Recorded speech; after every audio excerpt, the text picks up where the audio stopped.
உன்னை யாரா கொடுக்க சொன்னது? உன்னை யாரு கொடுக்க சொன்னது?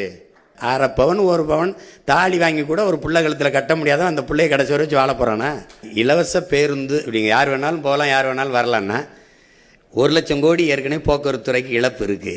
இது எங்கிருந்து காசு எடுப்பீங்க? இப்போ 6 எரிகாற்று ஊரில் கொடுக்குறேன்னு சொல்றாரு தம்பி. அது எங்கிருந்து வாங்குவோம்? எந்த காசுலேருந்து வாங்குவீங்க?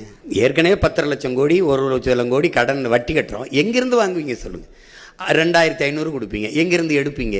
நான் கேட்கறதுக்கு பற்றி எங்கிருந்து எடுப்பீங்க? உங்ககிட்ட தானே எடுக்கணும். எந்த வழியில் எடுப்பீங்க? வரியா எடுப்பீங்க. உங்க சொந்த சொத்தை, பரம்பரை சொத்தை வித்துட்டு யாரும் எங்களுக்கு தர வரல. இல்ல இது இலவசம்னு எப்படி சொல்றீங்க? மக்களிடமிருந்து மக்கள் காசை எடுத்து மக்களுக்கு கொடுக்கறது சேவை தானே வழிய அது எப்படி இலவசமா இருக்கும்? அது ஏன் என்னை நீ வந்து நம்ம பிச்சைக்கார மாதிரி நான் உனக்கு அதை கொடுக்குறேன் இதை கொடுக்குறேன்? உன்னை யாரா கொடுக்க சொன்னது? உன்னை யாரு கொடுக்க சொன்னது? நீ இலவசம் கொடுப்பா என்ன உனக்கு தேர்வு பண்ணி வச்சிருக்குது?